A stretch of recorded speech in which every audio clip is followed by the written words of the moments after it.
it wasn't a rapper who stole my beats and rapped over tag beats and then released them without a license. No. They ripped my beats from YouTube and uploaded them to Spotify and Apple Music and all the other platforms as their own instrumental albums with my tags on them. So this is a producer stealing my beats and uploading them as their own.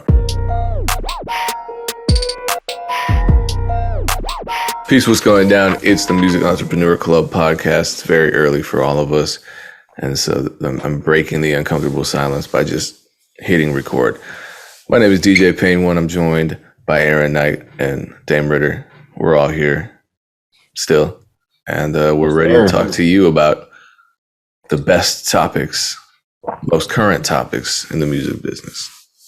The best gossip, actually. We had some backlash from the Karen Civil conversation. Did you see any of that? No. What was was there like a main point, or was it all over the place? It's always all over the place. The one thing that was common, and this was the positive feedback, so let's start with that. Everybody loves Aaron. Everyone's still excited about Aaron. And so I get Dame and I really, yeah, so we're old news. Aaron's the star of the show now. And so that's great. Everyone's happy about her being the new addition to the podcast. And we almost never get fallout for our episodes, unless we're talking about funk volume, I guess. But this time we got a little bit of backlash, and it was weird. It varied. I think the topic was just so contentious that people wanted to react negatively, even though, in my opinion, we weren't saying anything negative. So one comment was she referring to Karen Civil. She scammed, no excuses, reverse genders, dude would be canceled, and y'all would be 100% with it. I've actually never have we never criticized women in the music business? I remember in a past life being blocked by Sarah J because I spoke on the scheme she was running, and I spoke on Bria and Tash and their scam. I don't know. Do either of you have thoughts on this? It's like this whole reverse gender discrimination thing, which sounds like something made up. If I'm here, because I was coming on both sides, how both sides had like fault. But I think like the point isn't for us to insert our opinion about like all the facts that happened, because we weren't there. We're just giving a music-based opinion about what we feel like could have been a better way for the artist to proceed, because we're pro-artist here, you know? So It's like, I don't know what Karen did. She has a reputation in the industry, good and bad. So like, I can't speak on that because I don't know her personally. I've never done business with her. And then with Joyner, same thing. I don't know him personally. I know his reputation in the music industry with the fans, and I know his reputation with execs, and it's two different sides. So I felt like we stayed very neutral. We said, specifically on the money side, it's ridiculous to pay $60K upfront for a service. But I feel like that was the whole thing. And then we also said that she needed to have accountability and transparency. I feel like if people said something like that, they didn't listen to the whole podcast, because we criticized both sides from a business perspective. But I'm not about to call somebody a scammer on a situation if I don't know. If she had the receipts and those were presented, cool. But like, again, back to my point, if it was really a scam, I would have got my lawyer involved and it wouldn't have been on Clubhouse. So I just don't really know what to believe on that. So I'm not going to comment on that. So I think it's weird, especially not to say that women can't be sexist, because we internalize misogyny because of the way that the world is. But like, I personally don't believe I am. And I'm always trying to advocate for women, but I'm not going to advocate for a woman who seems responsible for fraudulent behavior. I'm just saying I don't know enough to speak on that. Yeah. And of course, like, I'm naturally going to go harder on the artist, because I believe if you know what you're doing in this industry, if you understand the business, you can't get scammed. Like, that's just my belief. Like, maybe I will get scammed in the future, but I believe it might be something super small. Like, I can't get just completely ran over because I know too much now. And if you get equipped with the knowledge, like I just don't believe that you can get scammed. So that's that's how I feel. And if Joyner knew that he shouldn't pay $60,000 up front for anything at that level in his career, then this wouldn't have happened. So I probably will go harder on the artist because you can protect yourself in this industry, and you don't need an excuse, right? Like a lot of artists want excuses of why things happened and point fingers every which way except for themselves. But if you are knowledgeable, you can avoid these situations. Here's a really valid criticism, and I'd say this is totally fair. Somebody commented, by the look of the title, it looks like the show is headed towards the Breakfast Club direction. Please don't turn this into a gossip show. Stick to the root of the show. So we should not have been speaking about gossip. We should have been talking about the music business in that episode when we discussed the contract between a PR agent and her artist. Yeah. And please can we just stop doing that? Can we stop gossiping? No, I did have a problem with that, and I asked the person, I said, hey, did you actually watch the show? And they said, no, I just read the title. So guys, don't do that. Gossip is idle talk or rumor, especially about a personal or private affair. And we are discussing a public disagreement about a PR service with paperwork that has been made public. I don't know what else to say. That was a music business conversation, and we had it on a music business podcast. So here we are. My response to that would be, don't tell us what to talk about on our podcast. Like we. Oh yeah, and we can talk about gossip if we want. Whatever the hell we want. Just you have a choice not to listen. If we want to turn it into a Pokemon conversation, I don't like. It is what it is. Like, wouldn't even respond to that comment. All right, so Aaron, do you want to talk about Pokemon? I wanted to make a joke, but I don't know enough about Pokemon to even like make a joke. I just know there's a Pikachu and that's it. Yeah. All right. Well, Dame Ritter, I choose you. What do you want to talk about?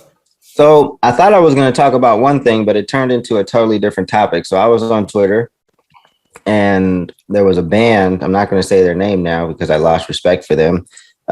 They posted a screenshot of a DM as if they were DMing Waffle House. So they said, hey, Waffle House, big fans of the grub and your establishment, the grub your establishment serves. How many retweets do I need to get for my band to do a tour of only Waffle Houses from Tucson, Arizona to Biloxi, Mississippi and back? Here's the route we have in mind. And then they posted all these dates and cities and addresses of Waffle Houses that they can do a show at. And while it looks like Waffle House responded with 10,000. So before the podcast this morning, I went back and to see if there was an update, because at the time, I think this tweet had over 10,000 retweets. And apparently they doctored this whole conversation to make it look like Waffle House said that they needed 10,000 retweets in order to go on this tour. But apparently this was all fake. And it sucks because I originally wanted to talk about artists, just taking your shot at brands. And if you have a creative idea, you present yourself professionally. You never know if brands will respond positively to an idea. I have seen it before where it was really a thing and the brand did follow through on what was requested. So I was going to talk more positively about this, but now that it looks like they just did it for clout, I wanted to get your guys' reaction on what they did. Can I just get clarity here? So I was confused at first. I thought this was something manufactured by Waffle House. I thought that's what you were saying because you kept saying they doctored it. So initially I thought it was that the band and Waffle House already had a deal. And then they presented it as it was this organic thing. That's not the case. It was the band, whose name is Closet Goth. The band completely faked the whole interaction with Waffle House. And that was clearly a bad move because now Waffle House is definitely not going to mess with them because you just put them on the spot with a lie as the premise for your promotional campaign, which was... That's just not how show bookings and brand partnerships work. Like I can't just force a brand to partner with me by lying about there already being a partnership, because one, they just may not even be offering those kinds of partnerships. Two, they may not feel any sort of affinity with my brand. Three, they might have actual oppositions to partnering with me. So with regard to Waffle House, and this band just may not be what Waffle House wants to align themselves with. It just may not be an appropriate partnership. I don't. But this tweet got more retweets and exposure than this band has ever gotten. So is this a positive thing? So is it a net positive thing? Aaron, is this something that you would suggest your artists do? It's not something I would suggest my artists do, but I'm always like, I think you can turn anything into a success story. I actually don't think that, I think this story is not done if they're creative. I think that they're on the way to a Waffle House partnership. So I think like misrepresenting yourself is not great, but I feel like social media, like Waffle House social media is probably run by a small department of 2 or 3 people. They have interns answering DMs, if that. I don't know if they ever DM'd Waffle House. They might have, just to get the initial screenshot. But for me, this is proof of concept. So I would take this now to Waffle House. I would create a deck for my band. I would say, here's where we're based. Here's our tour history. Here's how many, here are the insights from that tweet. Here's how much growth we've seen. This is a good partnership for Waffle House because people already want it. It started out as a joke for us. It turned into something that's real. Here's our proposition. So I think this is a great place for them to be in, because now they have the social proof. That's what they were asking permission to go get social proof from Waffle House. And they just used they pretended that they had permission, and now they already have it. Do you know what I'm saying? They have proof of concept, they have intrigue, they have us talking about it. So they've done great on the marketing side. So I don't see a downfall. I would take this as a deck to Waffle House. Don't do another tweet, don't do another IG. Now try to be serious about it and say, hey, what does it look like for us to actually do something like this? Because it's not going to hurt Waffle House. It's going to help Waffle House. You know what I'm saying? Even if they're you can set up in the parking lot of 23 Waffle Houses, you have to bring your own PA, whatever.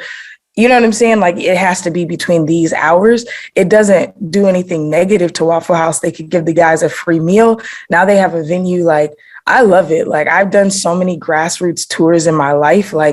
I started doing Airbnb tours when I came back from the UK after the first tour. The band that I did, we did one overseas. We got an investor, we talked about that last episode. And we just started finding Airbnbs that were owner occupied. So where we would just rent their basement or whatever. And then after we'd get in for a day, we'd be like, hey, you want a drink, whatever. We'd stay for 2 or 3 days. We'd build a little rapport. And then we'd be like, hey, can you invite your friends and family over tomorrow night? We'll bring the beer and we'll play. So we were playing to 20 to 30 people every 4 or 5 days down the West Coast. And so we did 8 dates. We ended up doing something like $30 or $40 per head, because everybody bought merch and a CD and donated money to us. So flash forward to 2 or 3 years later, Airbnb reaches out to me to start doing events. And I actually told them, hey, I used to tour in Airbnbs. Here's how I did it. And they were like, wow, this is incredible. The partnership came through another friend of mine, but the fact that I, again, had proof of concept made them want to work with me more. So I don't think there's anything wrong with what they did. It could have started as a joke. I think that it could look a little bit funny, but again, I feel like it's social proof. Take that and actually get your win. So would you suggest that they make a song called Waffle House, or Sorry Waffle House, or I'm Coming to Waffle House, or something like that before they approach Waffle House? Or that should be in the deck. They should be we're going to give Waffle House a custom song. We're going to sing it at each stop. If you guys want to utilize it in a commercial, we'll give it to you at a discounted rate. There you go. Yeah. I mean, I definitely agree with that. I was definitely just a little disappointed because me personally, I don't like this kind of stuff. But you can flip it into a positive. And even if there was backlash with Waffle House, I don't think burning a bridge with Waffle House there's way too many bridges in the music industry these days. I'm not suggesting you go around to start burning bridges, but like if Waffle House says, "Hey, we hate you, we'll never support you ever again," like that's who cares? Like that's not going to stop your progress in the music industry. So yeah, Payne, you were about to say something. My bad. Yeah. Let me just say this. This is why I shouldn't just speak on a topic as a hot take. I take back everything I said. This was a joke, and it was a funny joke. And so now that I'm just, taking the time to browse through this person's Twitter feed, and yeah, it's a joke. I mean, I think the point of it was that it's so ridiculous that this band, given their branding, given their music, given their audience, would tour Waffle House.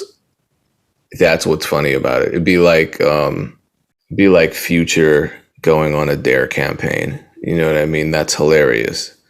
So I feel like that's kind of what this is, because this is just all the tweets are just kind of these sarcastic things. And this Waffle House one happened to take off, even though it was clearly doctored, because how ridiculous would that have been? So yeah, it's actually a cool idea. I think it's a cool idea. There was this other cat I was working with, Dylan Reese, super dope artist, R&B artist, and he had an album coming out called Coffee House.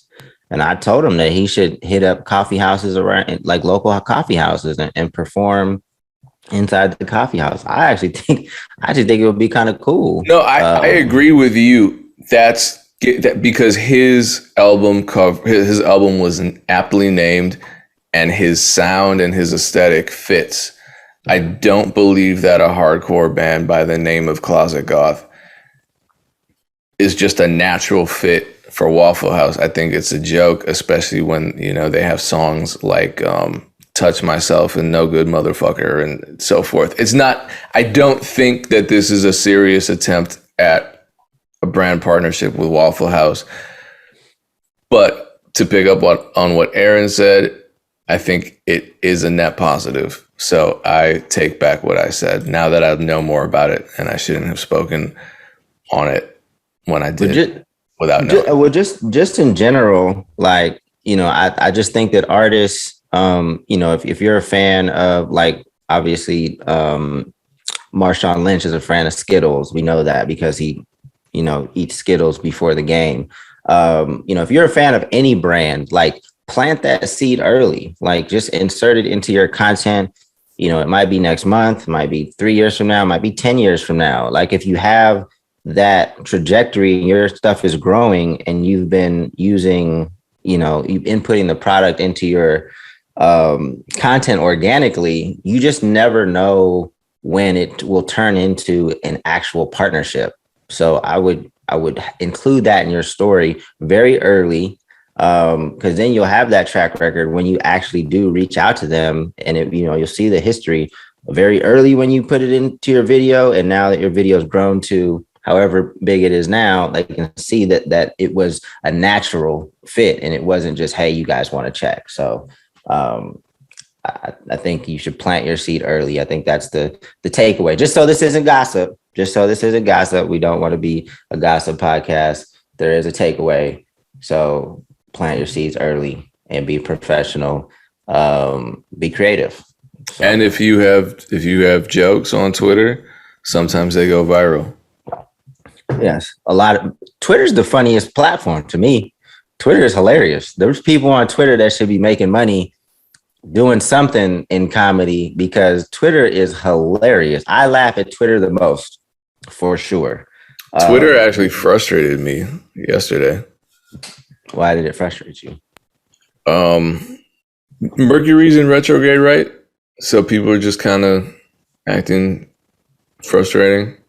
That may be part of it. So I know you saw the tweet. Someone stole a bunch of my beats and made an album with them, but they weren't a rapper. It wasn't a rapper who stole my beats and rapped over tag beats and then released them without a license. No. They ripped my beats from YouTube and uploaded them to Spotify and Apple Music and all the other platforms as their own instrumental albums with my tags on them. So this is a producer stealing my beats and uploading them as their own. But do you know it's an actual producer though? It could just been like somebody like me, like that doesn't make music. Like it did.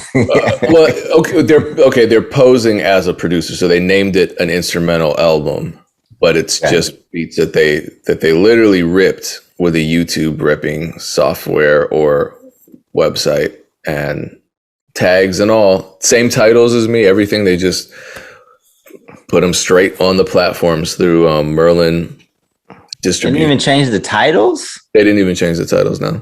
And they're not just doing it to me. Copyright for it, right? Yeah. So here's the issue. They filed copyright claims against me. That's how I even found out, because you check the box when you upload things to the distributors, and the distributors want you to agree that you own 100% of this content, and then they take the extra step to monetize YouTube. So now I'm getting copyright claims filed against me. That's how I found out about it. The DSPs allow it, the distributors allow it, YouTube allows it. Anything goes. So that's just how the internet is.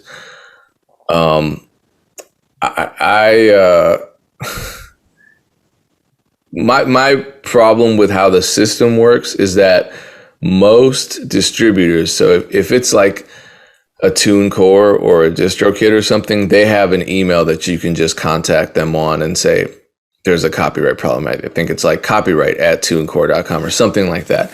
I file these all the time because I've never seen anything this crazy and this egregious, but if someone takes a beat from me, like a rapper or something, and I'm like, oh, you got to license this, and then they tell me to kiss their ass, and I'm like, okay, cool. I got to file a claim. It's very easy to do.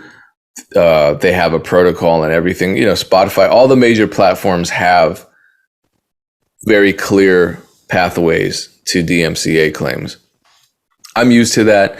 I don't like that it puts the burden on me that anyone can just go out and claim anything, that they own anything. And there have been really awful situations involving this practice.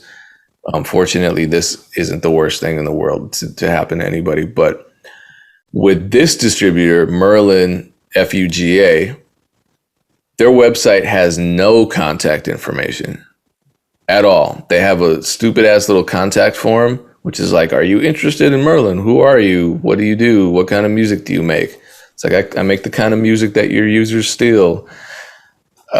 So that's frustrating to me, because now I have to jump through hoops and,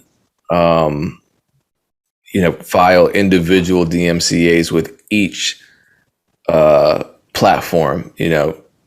YouTube tried to dispute it. They're like, look, our hands are tied because you got to go through the distributor. And that's how a lot of these platforms are. And I was like, just look at what the facts are. Here's my video from years ago with the same title as something that just came out. And finally they were like, yeah, you're right, we'll take it down. So YouTube is already responding. The other platforms, it's slower. Now, I tweeted about it. People were mad for me, and I'm not happy about it. I'm obviously taking legal action. I know what to do. But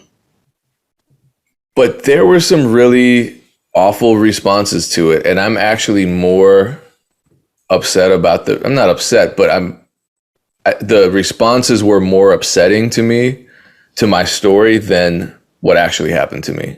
Well, before you go into the response, why don't you make it educational? What did you do? Like, if this happens to you, since you said you know what to do, what did you do? Well, traditionally, I would file a copyright claim, a DMCA takedown with the distributor. You find out who the distributor is because they send you that information. It'll be the distributor's name on behalf of the artist's name. So in this case, it was Merlin FUGA on behalf of Quint 100.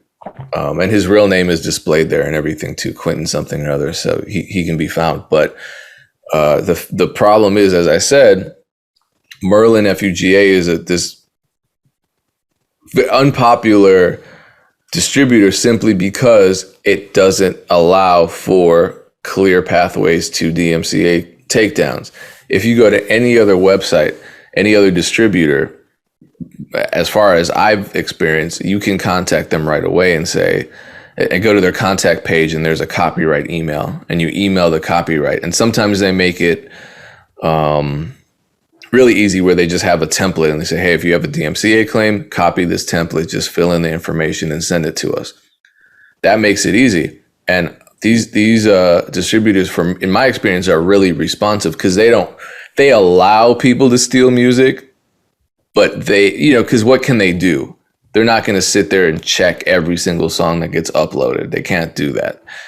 So on the one hand, they allow theft to occur, but on the other hand, they're really responsive to when somebody contacts them as a copyright owner and says, hey, this is happening on your platform. Do something about it. They usually do something about it. They're usually pretty quick, which can also be a problem, because I could maybe lie and say, this is my music, when it's not. It's clearly mine. Now, I think the saddest response to it was a lot of producers, and these are the tweets that I felt were necessary to reply to, were producers saying things like, this is why I don't put my beats out, or this makes me want to quit, or damn, the industry's messed up, we can't win. And it's like, I'm losing nothing from this situation. It's just an inconvenience. I didn't lose a cent. My tweet did pretty well. I got a lot of engagement, and I'm just talking to people as a cautionary tale. I'm not saying be worried. If I wanted you to be worried about something, I'd make that very clear. I'm just talking about, this is crazy. This happens. Wow. Someone else is potentially they're making money off of my creations, but I'm not losing because of this, and I'm going to handle it. It's going to get handled. It just may be something that happens over the course of a week or two rather than 24 hours. You know what I mean? So I don't want anybody to walk away from this experience that I had thinking that this is a reason to be afraid to release your music or to pursue music as a career, as a producer. But, by the same token, if this experience I'm going through makes you scared to put out your beats, maybe you're not built for this.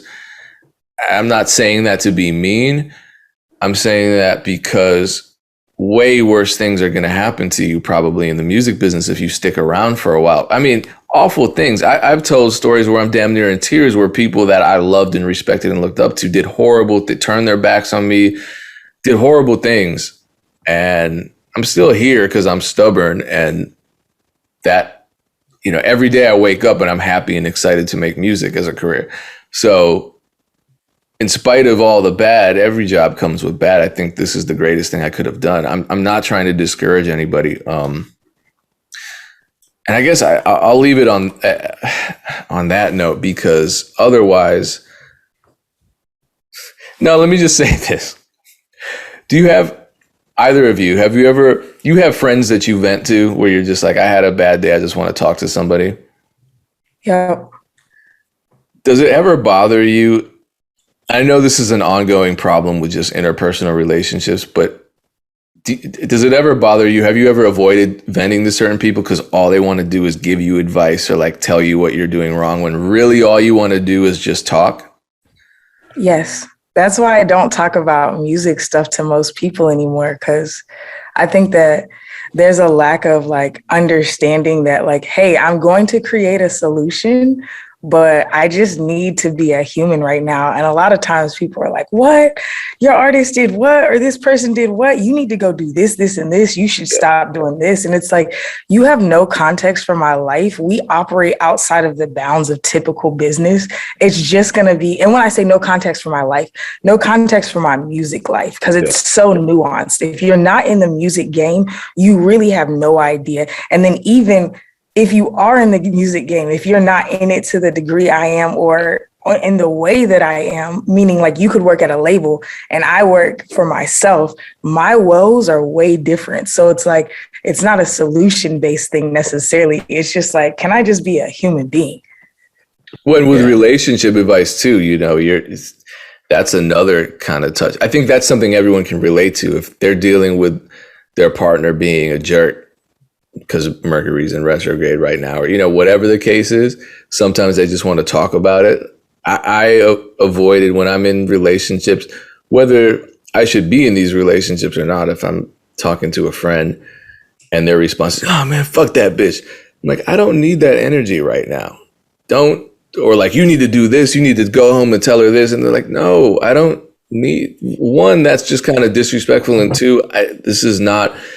I'm trying to vent to get a weight off of my shoulder. I don't need you to hoist additional weights onto my shoulder. So that being said, that's what happened with Twitter, where I just said, hey, look, this is happening. It's crazy. I kind of can't believe it, but oh well, this is what's happening. The terrible advice that got thrown at me. Oh my God. So you thought you could vent to Twitter with no responses? All right, let's move on to another topic. What? Twitter is literally the most unsolicited, terrible responses ever. What? Yeah, no, but this is, I mean, isn't this the stereotypical complaint that women have of men? Like when yeah, I mean, it's stereotypical, but like, you know, that we try to solve the problems instead of just listening. Yeah. So yeah, it's definitely a common thing. I vent to other people in the music industry. I told Aaron this the other day. Like I stopped talking to my friend. I mean, every once in a while I'll tell them a story, but like they just don't get it. So it's kind of pointless talking to them about issues I'm having with artists or labels or whatever. And Aaron is right. Like there are so many different pockets of the music industry. Just because you're in the music industry doesn't mean you understand kind of what I do on a day-to-day. And it doesn't mean I necessarily understand what you do on a day-to-day. Like people at labels have totally different things that stress them out versus, you know, if we're working like super closely managing artists or have our own label or business. So that I'm sure they get stressed out too. But it's just different and they may not understand it. So I agree with that as well. Yeah. And hey, no, I have a connection to Merlin though, if you want. Like the reason they don't have their stuff on their website is because they're like a private label, you know, distro company or whatever. But I have a direct connect. I got you. I thought Merlin was just like an organization that represents independent entities. Like, so if you're... They do, but you can upload directly through them if you have, like, I don't know how to describe it, but if you are a Merlin member, you can go, they makes it direct. They do advocate for people, but then you can go direct to DSPs because one of the labels a couple of my artists are signed to go direct to DSP via Merlin. Got you. Okay, so that's like an extra layer between me and the artists that did what they did. So that makes sense. Thank you for that. I will definitely take you up on that offer. And as this is happening to me, I'm realizing, okay, maybe this is a gender thing because all of the people that replied with terrible, unsolicited, and disrespectful advice were men. And men. Aaron just provided a solution, and all the women that interacted with that tweet did not impose their bad advice onto me. So thank you, women. I appreciate that. I guess I know Mercury is messing all of your gender up too, but I guess in the context of music business conversations, it just doesn't act that destructively. So cool. Thank you. If you blame Mercury in retrograde for being a shitty human, then you're just a shitty human, to be honest. Like, I think that there's cause and effect for everything, but like also women have periods every month. So it's like, we can live through some rough shit. Men can't, apparently. It's like anything that throws them off, they blame that for. And this is not a shot at men. I just work with men consistently. I think y'all are great, but it's like any little thing will throw off a man, but like we have to live through everything, like childbirth, all of that, and still show up every day and do our job. So like, it's not hard for us to empathize with people when they're having struggles, but it's also not hard for us to not have to offer a solution because we understand that the world is so much bigger than I think most people understand. Yeah, I agree with that. And yeah, Twitter is definitely not the place to do anything serious. Like Twitter is just fun, like to me. And I don't know why it is that Twitter, I feel like just encourages like rants. Like if you have something negative to say, like Twitter is like the first option if you want to take it publicly. I don't know why that is for social media platforms, but shout out to Twitter for actually staying up during Facebook's and Instagram and WhatsApp's downtime. I'm not sure what happened the other day, but it definitely caused issues for a lot of people. Yeah, Jack was there when Mark wasn't. Yeah, Twitter's probably the most reliable, probably because it's the most simple. Like it doesn't really have much going on. You just tweet on it. I know they tried to add fleets and they took it away because people were complaining. They have spaces now, which is kind of like the Clubhouse. Yep. Why did they take fleets down? What? Because people were complaining about fleets. What was wrong with fleets? I don't think people were using it, to be honest. It was kind of weird. Like it didn't. Yeah, well, they were trying to create like a video or photo aspect. Even right now, they're trying to really rival Instagram because even they made the like full length pictures available when you're scrolling through.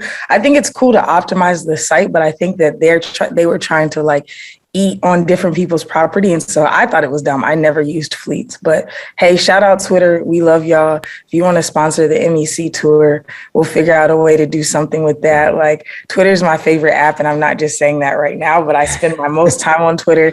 You can see I go back years before I had any other social media. It was just Facebook and then Twitter. And now I only use Twitter really unless it's for business. Same. And Twitter also supports, I don't know if they support, but they don't ban sexuality the way Instagram does. Like if you show any kind, especially women, if you show any kind of female body, Instagram loses it. You can show all types of foul stuff on Instagram, but on Twitter, you mean? No, on Instagram, and if not the female body or anything sexual, and you'll be fine. On Twitter, got you. That's like why all the OnlyFans people are there, and even OnlyFans doesn't support that stuff like Twitter does. So shout out to Twitter for that. It feels like a more progressive platform in that regard. Twitter is wild. I have access to some of my clients' Twitter accounts, and they follow different stuff than I do. And Twitter's out of Twitter. You're scrolling through, there's just a vagina right there, and you're like, "This is yes." Twitter. You don't see that on Instagram. Yeah, it's a different side of Twitter that I'm experiencing, but I've heard that there is different universes there. I'm mostly in the Black Twitter auntie world. That's where I reside. The homeopathic people. That's such a wholesome space. It really is like, it's like the oils, like hair care, skin care, and then it's music. You know what I'm saying? And then I follow a few authors. So it's like, yeah, my world is a little bit different, but shout out to Twitter. That's the thing. You can live and create whatever world you want to be in. It's just going to take one sex worker to follow you, Aaron, and then you follow back, and now you're in a rabbit. I have sex workers that follow me. I know, but you got to follow them back. Don't be bougie. Follow them back. You know what I'm saying? My only issue with Twitter is I feel like they need to be cutting checks to Black Twitter or these movies and Black Twitter has been like making billions of dollars for movies and products for years. Movies like Bird Box. Like Bird Box wouldn't have been shit without Black Twitter.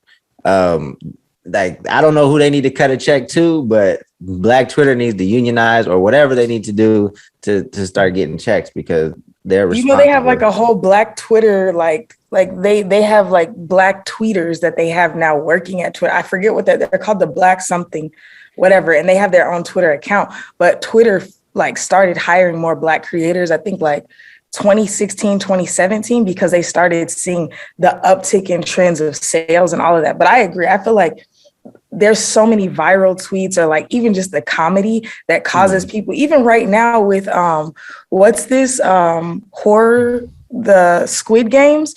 I'm single-handedly giving Black Twitter credit for making it the number one on Netflix. I haven't watched it because I can't handle any type of horror or gore or anything like that. But I have seen nothing but funny things. Like memes, like ideas, like think pieces, everything, the full range from Black Twitter. I know everybody's talking about it, but Black Twitter made it popular.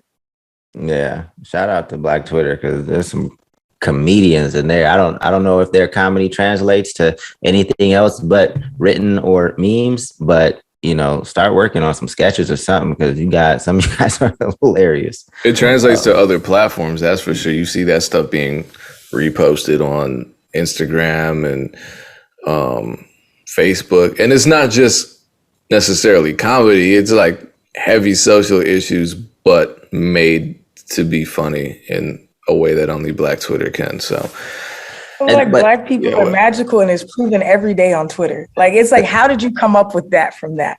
And last thing, just a quick rant on, because I get pissed off when people take other people's content and take credit for it. I know that it's happening left and right, but that shit annoys me to no end. It's always happened in a big job. It's happened to me numerous times. Like, for people that are listening to this, if you appreciate content, please don't just download it and upload it as your own. Because even companies are starting to, companies have been doing this. They just take people's content. They see a viral tweet. Oh, that's a good idea. I think Revolt posted something that I know they didn't come up with. Like, just there's nothing wrong with posting it. Just give people credit. And the credit should be the first line. It shouldn't be type what you need to say, space, all the way down at the bottom, then tag who you found it from. Nah, it should be the first line. Like, because we don't repost that many people's stuff, but when I do, I do two things. I give credit in the first few lines, and then we typically add value to what we post. Like, if it's somebody saying something, I'll at least say something in the beginning or give my opinion about it. Like, add value to the content if you're gonna try to make it more of your own, but always give credit to these creators, man. It's a huge problem and it drives me crazy. Yeah, I don't like that either, because you will. I don't know. This is what I've done, and it is a Black Twitter thing. They keep stealing from these creators. I've seen a viral tweet, and I want to, like, I'll see it posted on, what is happening? I'll see a tweet posted on Facebook, right? I'm like, oh, this is genius. I want to retweet it. And I'll just search for that tweet, and I'll see like 20 identical tweets from other users. I was like, oh man, guys, don't do that. That's as bad as re-uploading someone's beats. Shit is weak, a lot of times too, it's like coming from Black women. And that's something that is like, it's so frustrating too, because it's being stolen, and then nobody really cares to support the notion that it's being stolen from us, and I see that all the time. It's other Black women saying stuff, and then nobody's like speaking up for it aside from us. So then it just goes by the wayside. I agree. I've seen brands do it. It happens to me. It used to happen to me a lot, but I started changing my pros to where, like, if you hear this phrasing, you're going to know that it didn't come from at least the person who reposted it. Because so I had to really get good at that, because I started having men, like, people I knew. That was the crazy thing. People I knew were like, would text me to ask for stuff, or so it wouldn't be like they were taking my tweets because I already know them. I would text them stuff, and then like 2 or 3 days later, I would see it in their feed, and like the posts are going up. And then when the post goes up, then they're taking it to Instagram. I had that happen. And I was just like, I don't know what to do with that. Like, you're doing this in my face. Like, I just feel like I need to back up from you, because there's a complete lack of respect. You didn't give any credit, nothing. You just changed. When I said you changed it to I. You know what I'm saying? Like, that's crazy to me. So I don't know. It's like, there's so much original thought to be had. Just sit with yourself for a little while, like, or internalize it and say, this is what I reflected on after talking to this person. I don't need a pat on the back. I know that I'm a genius. I just need you to give me credit, or at least reflect for yourself and be like, hey, let me be considerate of this source, That's the only good thing, is knowing that these people are going to have to continue to steal forever, whereas you have the good ideas and they're going to keep coming. But it's got to be annoying as shit when your content gets taken and it goes viral on another platform and you're not given any credit. There was a young lady named Nyla Simone, who's an up and coming. She's a DJ personality, super dope. But she just complained about that probably a week and a half ago, and she had some stuff go viral on TikTok, but of course wasn't tagged or anything, and it just sucks. But just know that your ideas are not going to stop. These people have to keep stealing, and eventually it will catch up with them. So that's the only positive to take away from I think that's a big positive though. And I, given how we started the podcast with the whole story about, the beat theft, it's easy for the internet to make these situations feel bigger than they are. Granted, I was upset when I saw that happen, and people get this, but this happens all the time. To people, and honestly, someone could steal my beats every day for the rest of my life, and I would be fine. I'd still be making a living. I'd still be making music. I'd still be excited to make music, and I would still love my career. So, it's really not life changing. It's not career ending. It's none of those things. And fear, when you're a creative, can really cripple you. And the people who become fearless and become stubborn and put their blinders on and just move forward, they're the ones that 5 years from now you see have elevated to a point where you didn't even think they could go based on the adversity they were facing. And that's, I think, a reason why a lot of people quit, aside from just either not knowing or not being intrinsically motivated. It's because of these irrational fears, because they see someone else's story. This person's label shelved their third album. Okay, but they're still a millionaire with a million fans because of their first two albums. Or this person got their beats stolen. Yeah, but they're still a platinum producer who's making a living every day, making beats, which is a dream for a lot of people. So yeah, and even our manager stories, it's like, yeah, bad things happen, but ultimately it's good. People have bad days at work. I think it just feels more amplified because music feels more personal, because maybe because just the pursuit of a music career is already scary. And so to hear these additional stories, no matter how small they are, just kind of is like a confirmation bias. We're like, yeah, I knew this was going to be difficult. I'm scared to do it already. Now I hear this story, and that's just going to discourage me and give me a reason to, dial it back a little bit. But if you're watching this and you really love music and you really want to pursue this as a career, do it. We are not examples of people who gave up. We are examples of people who put our blinders on. So take it from us. Life is good. It can be for you too. Please, any story we share, whether it's, me getting my beats stolen all the time, or, Aaron driving ungrateful artists across the country, or, Hobson for Dame, please don't use those as reasons to give up or get frustrated or be scared to try. Great ending, Payne. Thank you. I feel like we're finally really hitting our synergy here. Once again, appreciate you tuning in. This is the Music Entrepreneur Club podcast, the new trio. And we are live every Monday and every Thursday with our free music business mentorship program, 3 p.m. on www.beatstars.live. But you can also join our text list. We're not just going to text you a bunch of stuff. We're just going to let you know when we're live, and we're going to send you a link straight to your phone so you can tune in from wherever it is you happen to be at the time.